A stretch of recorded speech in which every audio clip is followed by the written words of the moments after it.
નર્મદા જિલ્લામાં ઉત્તર વાહિની પંચકોશી પરિક્રમા 19મી તારીખથી સુચારુ રૂપે ચાલુ થઈ ગઈ છે. પરિક્રમામાં આવનાર ભક્તોને વહીવટીતંત્ર તરફથી ખાસ વિનંતી છે કે જે શનિવાર રવિવારની રજા આવે છે, રામનવમીની રજા આવે છે, એવા દિવસોમાં જિલ્લા વહીવટીતંત્ર બે નિર્ણય લેવા માટે જઈ રહ્યું છે. એમાં એક કે પોલીસ ડિપાર્ટમેન્ટ દ્વારા સ્ટેગરિંગ પદ્ધતિથી પરિક્રમાવાસીઓને જવા દેવામાં આવશે. આ સ્ટેગરિંગ પદ્ધતિ બે જગ્યાએ અમલમાં આવશે. એક તો તિલકવાડા 3 રસ્તા આગળ અને બીજી વાવડી રોડથી રામપરા જવાના અંદરના રોડ પર. એટલે ભક્તોને ખાસ વિનંતી કે પોતાને 1 કલાક 2 કલાક જો કોઈ જગ્યાએ સ્ટેગરિંગ પદ્ધતિના કારણે રાહ જોવી પડે તો એ રાહ જોવા માટે વિનંતી છે.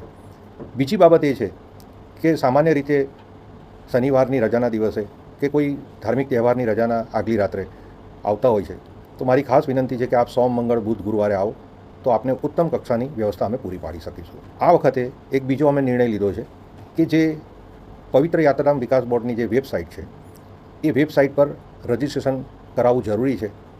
પરંતુ જે 2 દિવસ પહેલાં એક બાબત બની એ અંતર્ગત અમે એ નિર્ણય લેવા જઈ રહ્યા છે કે આવનારા 25 માર્ચથી લઈ અને 30 માર્ચ સુધી આ રજિસ્ટ્રેશન જેને કરાવ્યું હશે એને જ અંદર જવા દેવામાં આવશે. આ મેન્ડેટરી છે.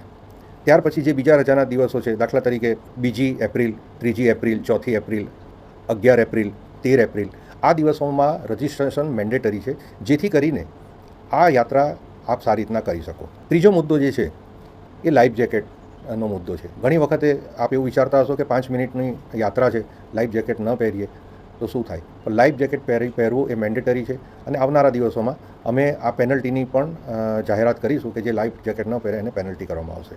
આપ સૌની આ પરિક્રમા સુચારુ રૂપે પાર પડે અને આપ ભક્તિમય, આનંદમય રીતે આ પરિક્રમા કરી શકો એ માટે જિલ્લા વહીવટીતંત્રને આપ સાથ સહકાર આપશો એવી આપ સૌ પાસેથી હું અપેક્ષા રાખું છું. આભાર.